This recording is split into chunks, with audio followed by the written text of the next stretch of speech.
No sé si conocéis al autor. Si no le conocéis, os voy a contar alguna cosa.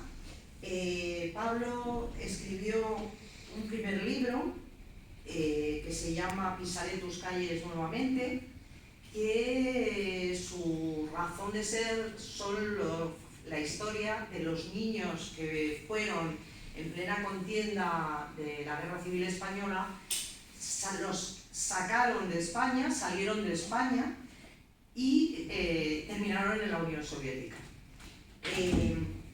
Pablo, su biografía, su vida, lo que ha hecho, lo tenéis en las páginas del libro, y me remito un poco a ellas para que sepáis lo que ha hecho en su vida. Pero os quería contar también que, además de escritor, Pablo es un gran articulista. Escribe en Nueva Tribuna, en Aventura de la Historia. Ahora estás escribiendo en un nuevo diario que luego, si quieres, hablamos de un poquito de ello para que la gente lo conozca. Y ¿de qué le viene el implicarse en esta historia? Pues le viene de que el principal protagonista de los libros y uno de los protagonistas de esa vida de niños fue su padre, Tino. Pablo ha vivido la historia de los niños de la guerra desde que nació, incluso ha formado parte, para mí ha formado parte de esa historia, y lo ha formado con su padre Tino, con su madre Marucci y con su sobrina Carol, que yo creo que en el fondo es lo que le ha empujado a él a escribir esta historia, un poco que los jóvenes conozcan estas historias pasadas. Luego ya hablaremos de esos temas, tanto Esteban como Pablo, y aunque es lo menos importante, también os quiero decir que Pablo y yo somos amigos desde la facultad, es decir, que nos conocemos desde hace mucho tiempo. A Esteban le conozco menos, pero os voy a comentar algo de Esteban. Esteban siempre ha ejercido su labor de periodismo, ha trabajado de freelance, ha trabajado en la agencia de prensa francesa, Avant Presse, donde fue redactor jefe. Está especializado en trabajos relacionados con antropología, etnografía, cultura indoamericana y africana. Ha publicado en numerosas revistas españolas y latinoamericanas. Ha impartido numerosas conferencias en centros culturales, incluso en el Ateneo también. Ha publicado en la editorial Jaguar, una guía cultural de México y otra de Perú. También escribió el libro El universo de los mexicas, y es coautor de los libros Vivir África, que fue editado por País Aguilar, y del Diccionario de la Invisibilidad, editado por Sor Racimo de Portugal, que yo creo que se presentó en el Ateneo. Quizá antes de hablar de este libro, Dos Patrias, que en el fondo es lo que da título a la conferencia, vamos a hablar, si a Esteban le parece bien, de su primer libro, que yo creo que, aunque se ven independientes, cada uno tiene su propia historia, cada uno es un mundo en sí mismo, sí tienen que ver en el fondo de la historia. Entonces me gustaría, Esteban, si puedes hablar de ese primer libro. Pues claro, eso he venido. Buenas tardes, y buenas tardes de verdad, porque está lloviendo. Eso es como el síntoma de que es una buena tarde. Porque fantasía. Bueno, efectivamente yo voy a hablar del primer libro de la obra de Pablo. Me parece además estupendo el tema de que una presentación, es la única presentación de los libros de Pablo que se ha hecho, donde se va precisamente a charlar y a comentar y a tratar de debatir y de hacer tertulias sobre los dos libros a la vez, cosa que es estupendo, porque tenemos el parámetro ya de la obra completa, un poco del tema que ya ha anunciado Isidora. Sí, iba yo con otro de verdad, ¿no? Haces bien. Me sale. Bueno, yo también soy muy amigo de Pablo, hace 55 años. Nos conocemos con pantalones cortos en el colegio. Excelente. Bien, antes de entrar un poco en materia del tema concreto como obra literaria, y de un contenido extraordinario, yo quería hacer un perfil de un par de cuestiones, un par de cosas. En primer lugar, el libro, o los libros, pero bueno, yo hablo del libro, que me toca a mí, que es el primero. El libro tiene un valor añadido, que aparte del tema de la historia memorística, por supuesto, de los niños exiliados en Rusia, tiene un valor añadido. Ese valor añadido muy importante es el momento en que vivimos, un momento de reivindicación de la memoria histórica, un momento precisamente donde se desentierran monstruos y asesinos y se exhuma de donde no deberían haber estado, y al mismo tiempo también un momento que, como contradicción de eso, donde precisamente también se homenajean a otro tipo de monstruos, otro tipo de personajes siniestros, como el caso de Jimena Stein, recientemente, y tal, mi opinión personal del tema. Bueno, este libro tiene que ser añadido porque habla precisamente de la memoria. Habla de recuperar la memoria de una serie de hechos históricos desconocidos. Para que no te estorbe yo. No, puedes hacer la foto que quieras. No. La historia de esas personas humanas que sufrieron la tragedia del exilio, que vieron su vida rota, que tuvieron que rehacer y que se enfrentaron a vicisitudes tremendas y bueno, hay otras cosas que ahora comentaré a continuación. El segundo valor importante para mí del libro, bueno, viene dado fundamentalmente porque el lector, cuando abre la primera página, cuando pasa la primera página del libro, se va a introducir en un viaje a través de muchos géneros literarios. El libro abarca, y eso es también un gran valor, varios géneros literarios. Es un libro, por ejemplo, que es una obra de ficción además conducida extraordinariamente bien por el personaje que ha comentado antes Isidora, la sobrina de Pablo, Carolina, que es la que introduce un poco el tema de la ficción en la forma que hace, en la forma que trabaja para desarrollar toda la historia que narran los libros. Carolina va a hacer una tesis sobre los niños precisamente exiliados de la guerra, y entonces para ello va a entrevistar a su abuelo y va a grabar su voz y va a recoger toda la historia. A través del hilo conductor tan estupendo es como precisamente se introduce lo que es la pura ficción, al mismo tiempo que Carolina va tomando conciencia precisamente de los horrores que supone una guerra, una dictadura, un golpe de Estado como el que sucedió, etcétera, etcétera, etcétera. Entonces, como bien dijo también, se comentó antes también, es una introducción para ver cómo la juventud precisamente puede ir conociendo estas cosas y puede ir asumiendo conciencia de ellas.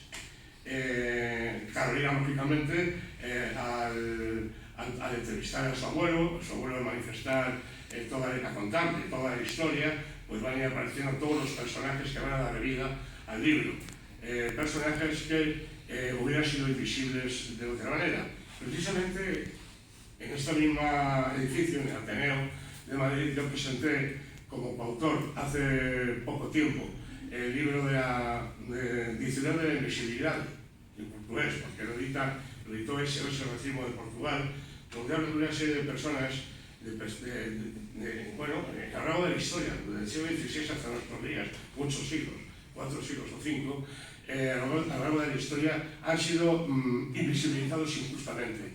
Personas que han sido filósofos, historiadores, luchadores de causas justas, de todo tipo, y que la historia los ha marginado, han sido ignorados. Bueno, pues eso es lo que precisamente relaciono yo también con este libro de Pablo, que da vida, da visibilidad a una serie de personajes, una serie de personas, entre ellas, el principal protagonista, que es Pino, que de otra manera pues hubieran sido ignoradas, y en cambio gracias a este libro pues van a cobrar vida de nuevo. Perdón, que tengo la boca seca.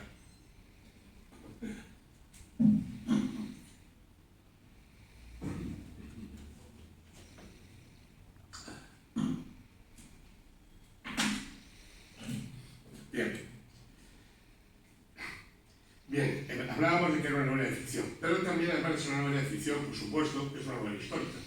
Es una novela histórica porque toca muchos aconteceres importantes del siglo XX, de la primera mitad del siglo XX, fundamentalmente, ¿no? Que es, pues, por supuesto, la Guerra Civil Española, concretamente y centrada en Asturias. Concretamente está muy bien contado todo el tema del cerco de Oviedo, por ejemplo, y cómo el ejército que llega de Galicia toma todo el norte y toma Asturias.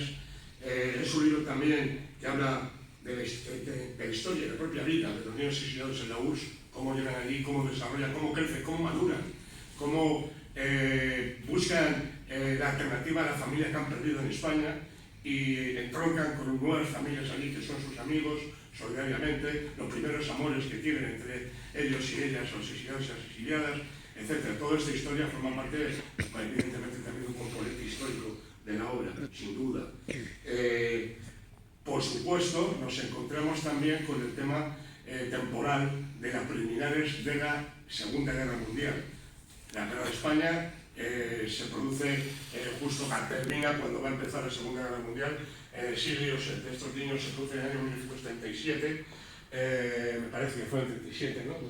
Sí, en el 37, con lo cual son los preliminares de la Segunda Guerra Mundial, y el libro da unas pinceladas muy interesantes sobre toda esta situación histórica tan importante. Por supuesto, como no, claro, la Segunda Guerra Mundial estalla en la Unión Soviética, estalla en la URSS, el ejército alemán nazi invade la Unión Soviética y está en el libro de páginas que ahora yo recuerdo sobrecogedoras de un realismo brutal, fantásticamente descritas, que son, por ejemplo, pues todo lo que fue el cerco de Leningrado. Todo el desarrollo del cerco de Leningrado, el libro lo narra de una manera que a mí personalmente, muchas de las cosas del libro me pusieron pelos de punta, pero la verdad es que me impactó de sobremanera porque recoge el ciclo y la máxima de ese pueblo en ese momento importante. La vida, por supuesto, de esa Segunda Guerra Mundial, de Tino, el protagonista primordial de la obra, el padre de Pablo y amigo mío que fue también, por cierto, Tino, que falsifica incluso su edad, porque todavía no tenía la edad para ir al frente, la falsifica y se alista en el Ejército Rojo para combatir en el frente norte con Finlandia, y es que ha hecho prisionero, bueno, tremendo, ¿no? Yo hablaré un poco más del tema también, brevemente, porque el tiempo se me está pasando. Por supuesto, el libro también narra, lógicamente, Tino regresa a España y se encuentra con España, evidentemente, de la posguerra. Es España en blanco y negro terrible. Los primeros años, además, más atroces, los años de la represión más salvaje que ejerce el franquismo, ¿no? Regresa en esos momentos, es otro gran acontecer histórico que aparece en el libro y está retratado pues, ese regreso a la posguerra, etcétera, etcétera. Pero para más, yo considero el libro, además, como un libro de aventura. Ya he narrado cosas que son aventura no obligada, no elegida, aventura obligada por los avatares de la vida, aventura de personas que se ven involucradas en una tragedia, en un drama, sin haberlo pedido, ¿no? Pero que su vida ha sido eso, una aventura tremenda del exilio, la ruptura con su familia, ese famoso viaje que me viene al mismo a la cabeza, que realiza el padre de Pablo, Tino, cuando regresa a España, cruzándose Europa entera, él solo, en tren, en plena guerra mundial. Si eso no es una aventura tremenda, pues ¿qué otro tipo de aventura puede haber? Evidentemente. La novela también es una novela costumbrista. Es una novela costumbrista porque, curiosamente, recoge muchísimos aspectos de la idiosincrasia de Asturias. ¿Cómo piensa el asturiano, la asturiana? ¿Cómo se vive allí? Hay muchas palabras utilizadas en Maule, se introducen en el libro. Es más, aparecen poetas, por ejemplo, importantes, como fue, por ejemplo, Pedro Garfias, que aparecen poemas suyos en el libro, un gran poeta asturiano. También tuvo que irse al exilio en México, y precisamente su más famoso poema que se llama Asturias, fue publicado por primera vez en el exilio de México en un poemario que allí editó. Hay otros poetas que aparecen en el libro con versos suyos, como Gabriel Celaya, por ejemplo, Carlos Neruda, etc. Y, en fin, estas cosas también son importantes para reseñar sobre el libro. Por último, de los aspectos que a mí me parece que el libro abre un abanico tremendo de géneros literarios, es el ensayo. Es un ensayo también, claro que es un ensayo. Es un ensayo porque el libro recoge una cantidad de datos, una información tremenda, una información que ha sido conseguida escalando en multitud de archivos, por tanto es obra documentada a la perfección, con una gran profusión de datos, fichas, de personajes que participaron, que estuvieron, y eso es un ensayo evidentemente porque también recoge no tan solo el tema de información, digamos, de datos, estadísticas, etcétera, sino también el componente precisamente de las razones por qué se dio esta situación tan sumamente penosa en general. Bueno, yo creo que mi tiempo se está terminando. Para que haya tiempo suficiente luego para establecer un debate, y paso la palabra. Recojo la palabra. Has cumplido muy bien con tu plazo. Yo me voy a atrever a hablaros un poco del segundo libro, de Dos Patrias. Sin hacer spoiler, o como se diría en castizo, sin destriparlo, voy a comentaros quizá la parte que a mí me ha interesado del libro. En este libro ya aparecen las expediciones oficiales de regreso a España a finales de los años 50, el año 56, el año 57, de algunos de aquellos niños, bueno, Tino es el primero, el segundo, que a pesar de que algunos de ellos ya habían formado familias en Rusia, a pesar de que estaban integrados, pero al haber pasado también por el tamiz de la Segunda Guerra Mundial, su lucha con los nazis, su implicación en la lucha por la libertad, pensando que esa libertad iba a significar también que se iba a conseguir la libertad de España, esos niños que eran adultos, no tanto por su edad cronológica, sino por lo que les había costado sobrevivir y vivir en aquel mundo tan duro, en el momento en que descubren que la repatriación es posible, que se puede comenzar el proceso burocrático para llevarla a cabo, para reconstruir su relación con un país en el que ellos habían nacido y que para ellos construir significaba una España imaginada, empiezan a volver y se encuentra que la España a la que regresaron esos repatriados es una España muy diferente a la que ellos abandonaron. Aquí la guerra civil se había mitificado por los vencedores y la gloriosa cruzada que había salvado a España del caos y de la depravación roja, en la que incluso la legislación nacional daba un trato preferencial a esos excombatientes.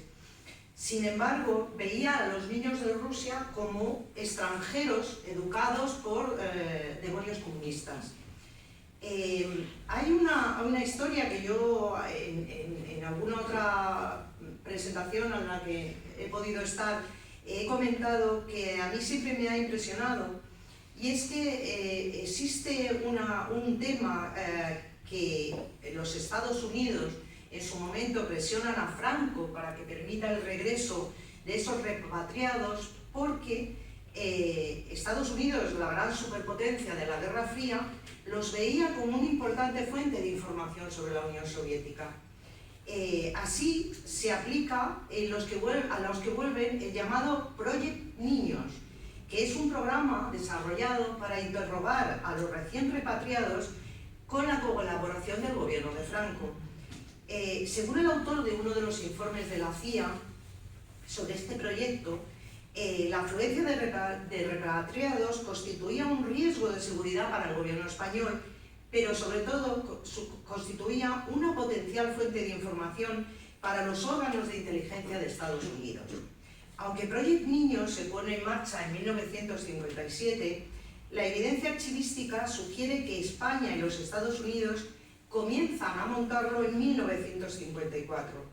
Hay un documento de 22 de julio del 57 de la Delegación de Gobierno para los Repatriados de la URSS que declara que el Ministerio del Ejército y la CIA habían llegado a un acuerdo para llevar a cabo entrevistas a partir de la llegada de los repatriados del Semiramis. Es decir, probablemente ya empezaban en 1954. Así lo cuenta Tino, además, en Dos Patrias. Tina habla de cómo recibe visitas de la policía, cómo se les cita en las comisarías para que vayan contando y cómo les preguntan sobre qué habían visto en Rusia, los que habían trabajado en armamento, en las fábricas de armamento ruso, que contasen qué es lo que conocían, y se les crea una especie de control alrededor de ellos que impide que esos niños ya adultos puedan, digamos, hacer una vida normal dentro de esta sociedad.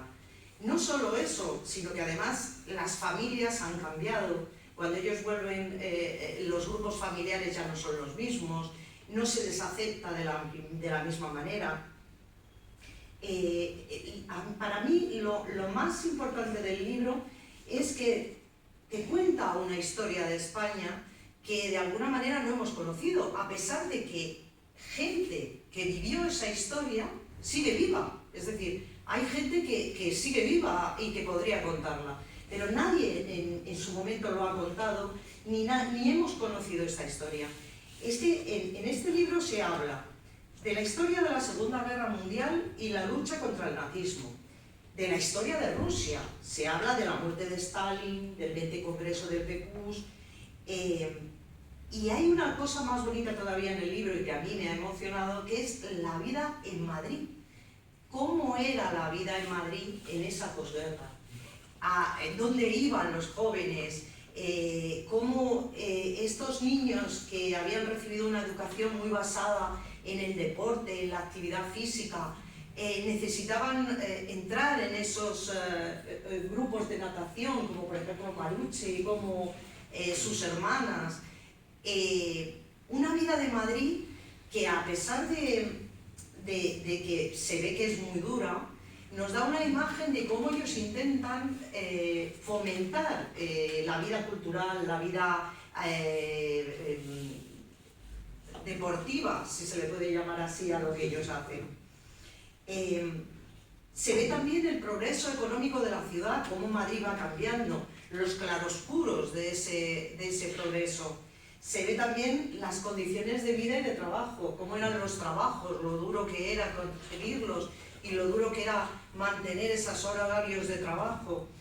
Y una cosa muy bonita para mí, que es el papel de las mujeres.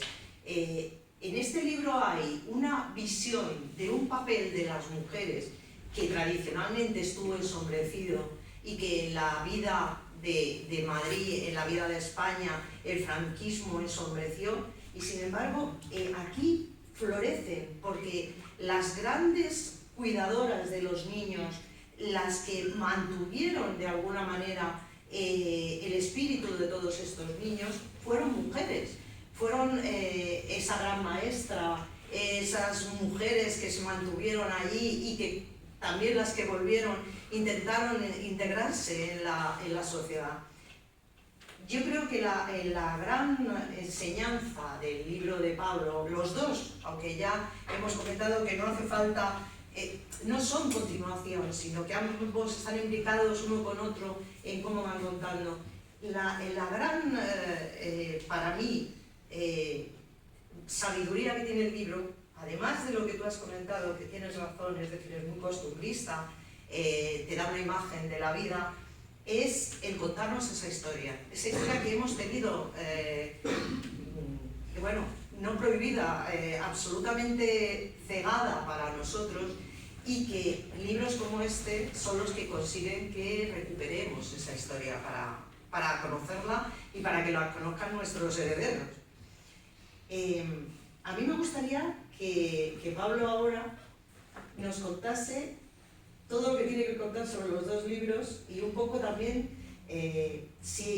Tanto lo que ha comentado Esteban sobre el costumbrismo como lo que yo veo de esta historia, de esa parte histórica, ¿lo has entendido así o has entendido otra forma de explicar la experiencia de tu padre?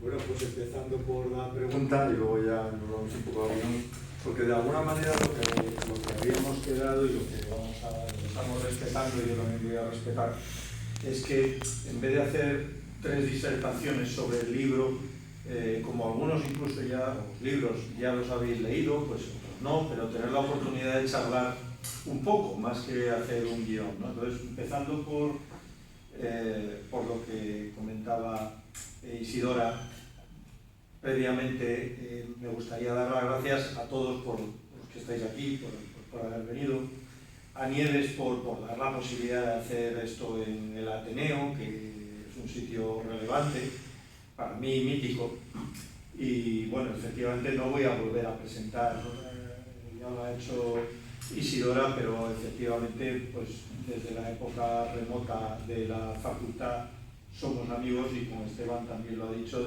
aún antes, desde el colegio, y cuando empezamos a hacer montaña, y de ahí me figuro que le vienen los viajes que junto con Cande han sido 2 viajeros impenitentes, y digo viajeros y no turistas, porque además se han sentido luego la obligación de contarlo en artículos, en revistas, en libros, ¿no? Los temas no ya de los viajes como guías, sino de la gente que vive en los sitios, todo esto, ¿no? Entonces, bueno, pues agradeceros lo que habéis dicho, que os quedará claro que como son amigos de toda la vida, pues lo hemos buscado de tal manera que quede la cosa, bueno, pues apañada, ¿no? Entonces, bueno, pues contestando a la pregunta, de alguna manera hay una cosa que queda clarísimo, es decir, estos son 2 libros eclécticos, porque, bueno, pues yo cuando me puse, digo, pues bueno, quiero contar esto, pero como no sé muy bien exactamente cómo, pues que ha quedado pues algo ecléctico, un poco de muchas cosas, ¿no?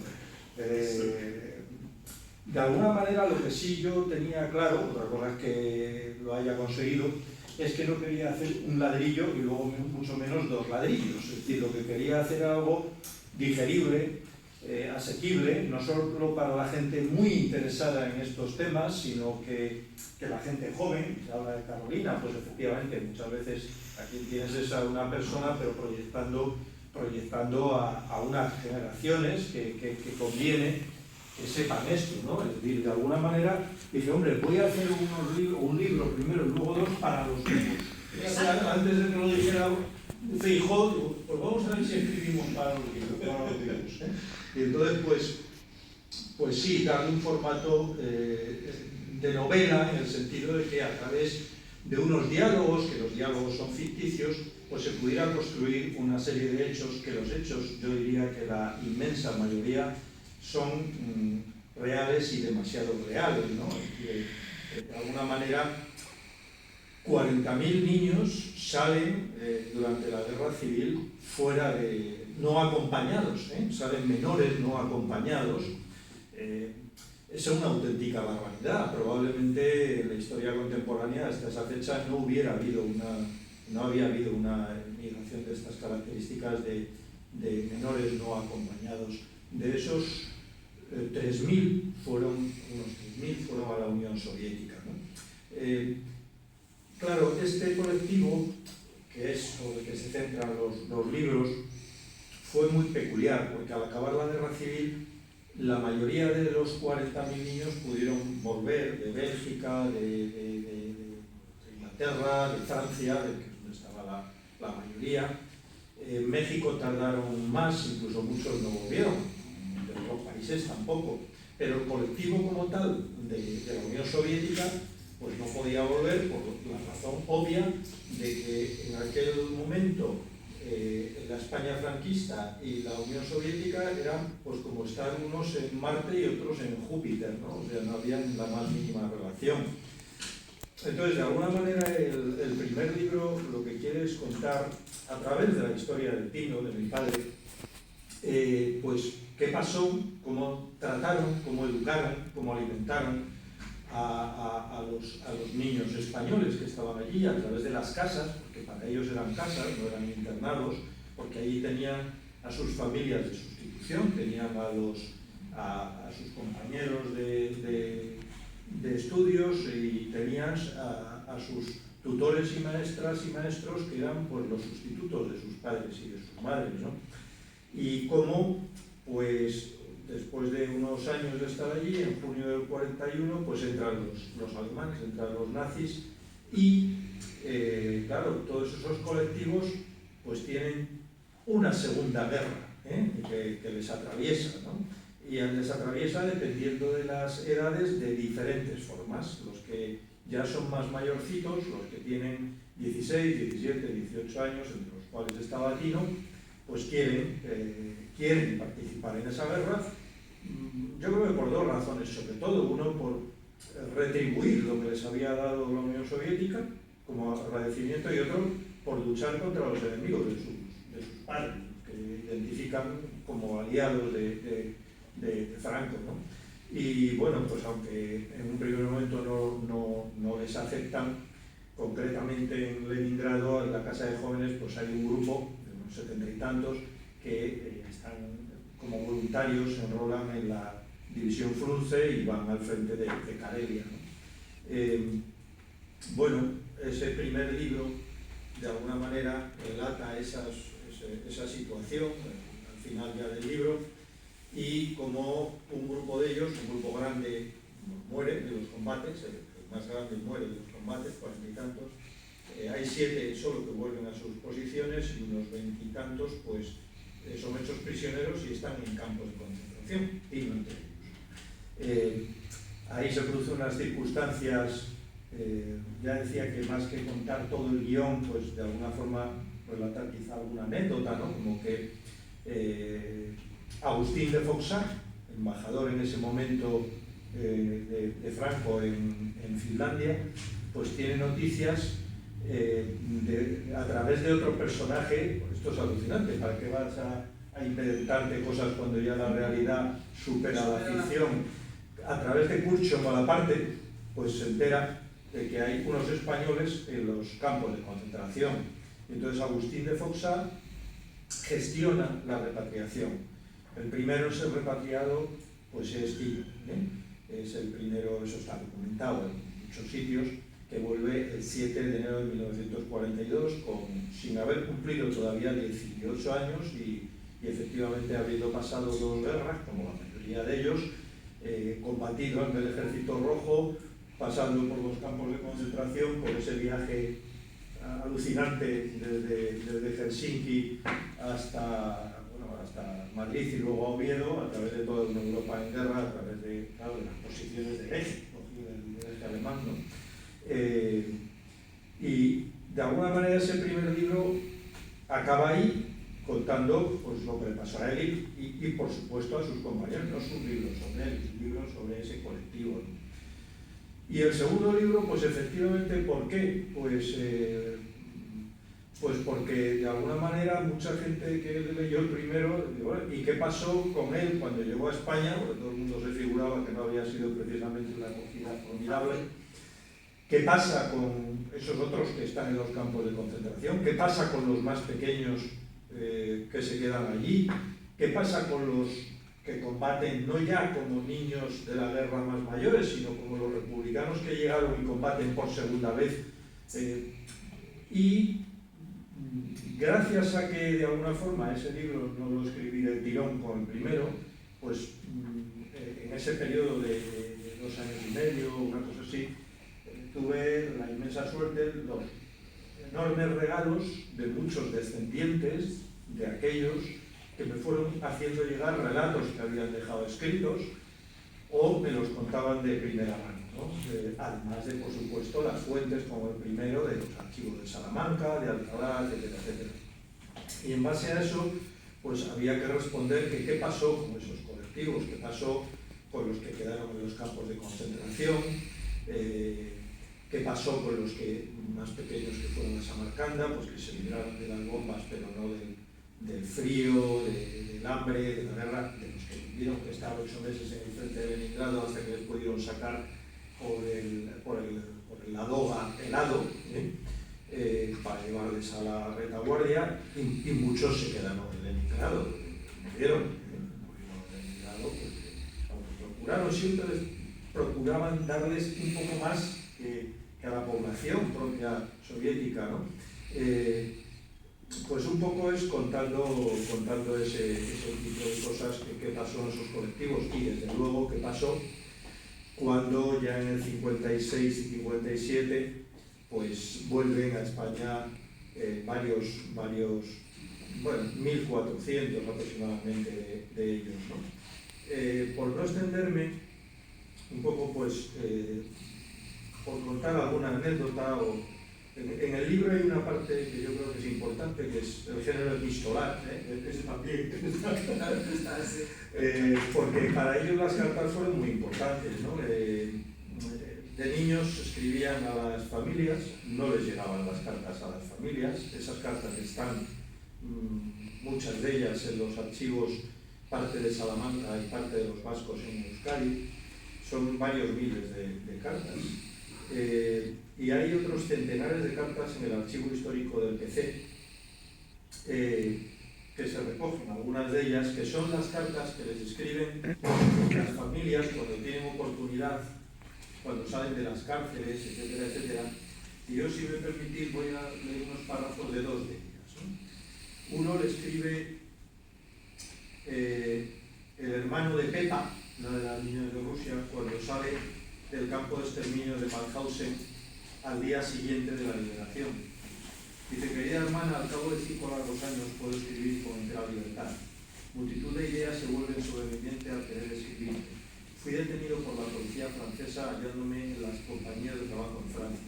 Fui encarcelado en Angoulême hasta que llegaron los alemanes y la Gestapo me condujo a ese. Aquí llegué el 24 de agosto del 40, o sea, los primeros españoles que trabajaron en este campo. A partir de entonces han llegado aquí unos 13.000 compatriotas nuestros, mientras que hasta el día de la victoria solo hemos conseguido llegar aproximadamente unos 1.000.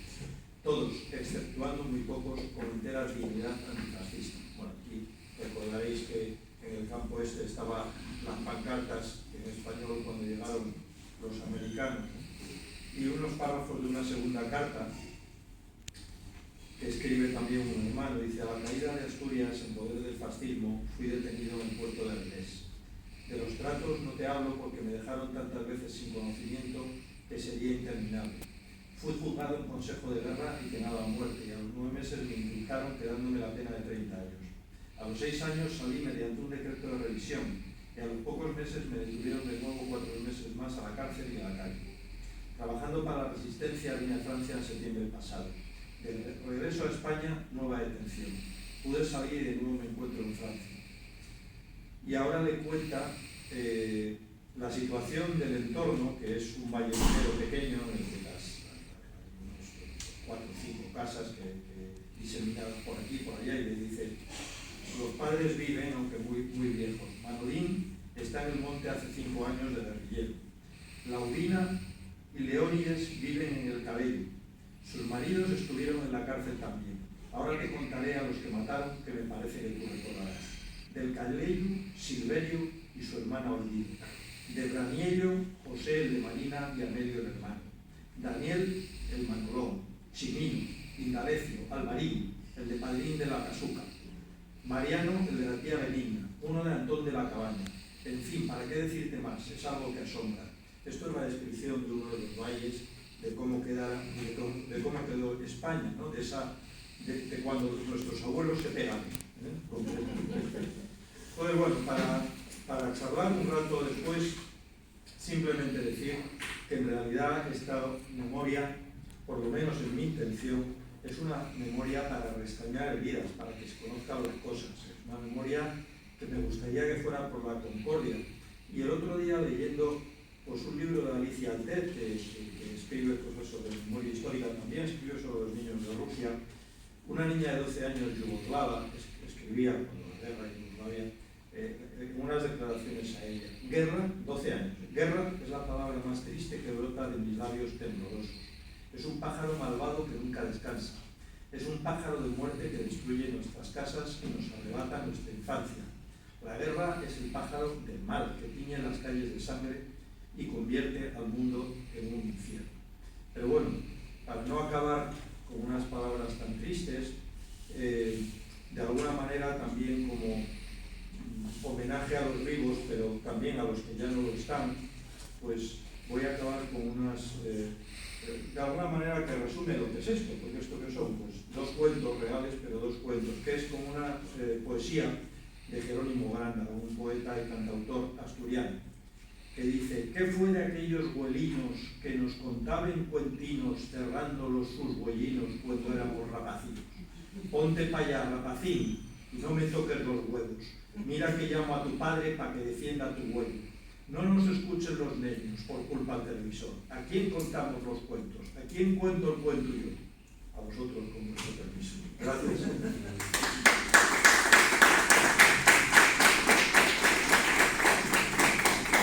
Bueno, ahora, como estamos en petit comité, entre amigos, me gustaría si tenéis preguntas, si los que hayáis leído el libro porque algo os llame la atención y queréis que el autor lo aclare, y los que no, pues si queréis saber algo. Si no os veo, tú, perfecto, venga, empieza. Ya de unos meses que leí el primer libro, el segundo también lo he leído. A mí del primer libro hay dos cosas que me llaman mucho la atención. Lo del viaje por Europa, es alucinante. Un chaval de 17 años, con un papel de una embajada en español que vete a saber, yo lo puedo entender. Y después me llamó mucho la atención lo que son las circunstancias que se pueden producir en esta vida. Y es dos embajadores auténticamente fascistas. Aparte, arrancó en el 23 con Mussolini y era un poco el ideólogo de Mussolini, que llega un momento que lo represalian y lo mandan a Finlandia.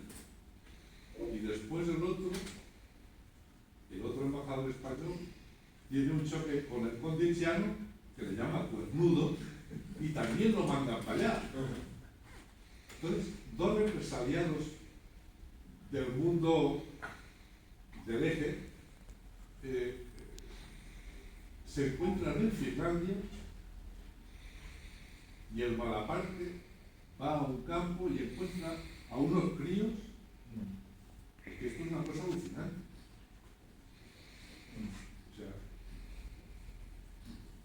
O sea, fue la suerte del padre, ¿no? De todos ellos, vamos. Y después, claro, está el factor político. Agustín de Fossá, que está represaliado, quiere aprovechar para llevar a Tino y a ver si puede hacerle jugar un papel que Tino se resiste, pero tiene que salvar también. Entonces son unas circunstancias muy curiosas, ¿no? Sí, porque además que se liga lo uno y lo otro, ¿no? O sea, del viaje que decías antes, efectivamente, Fossá, bueno, ¿cómo vamos a mandar a este con los despojos del uniforme soviético? Entonces, hay que comprar un traje, y le da una caja de bombones para todo el viaje desde Finlandia a España, de Finlandia a España. Lógicamente hay que bajarse en 70 sitios y subirse a otros 70 trenes, barcos, etcétera, etcétera. Y bueno, él va conservando aquellos bombones como oro en paño. Y cuando llega a Francia ocupada, pero la resistencia es fuerte y es grande, todavía conserva parte de los bombones. Y se sube ahí una señora con sus dos hijos, y uno de los hijos se habían perdido, les habían robado la comida, que era gente con posibles además, y entonces mi padre le da los bombones a los niños, la otra se resiste, se los comen los niños y tal. Gracias a eso volvió el papá a salvar, no sé si la vida, pero a salvarse, porque resulta que unos chavales jóvenes que eran o estaban simpatizantes de la resistencia saben que es español, piensan que es de la División Azul y están a punto de tirarle del tren. Entonces viene la señora y dice, oye, cuidado y tal. Entonces, gracias a los bombones de Foxá, ¿no? Salva la vida. Salva la vida. Y luego además con Foxá él se vio con cierta frecuencia, porque Foxá debía querer escribir algo que luego no escribieron, el tiempo a lo mejor se murió antes, ¿no? Murió pronto, y se veían en el café comercial cuando estaba por aquí y volvían con cierta frecuencia, ¿no? Todos aquellos que pasaron los campos de concentración, que volvieron un año después, tienen un agradecimiento claro a Foxá, ¿no? Son conscientes, eran conscientes de que les salvó la vida.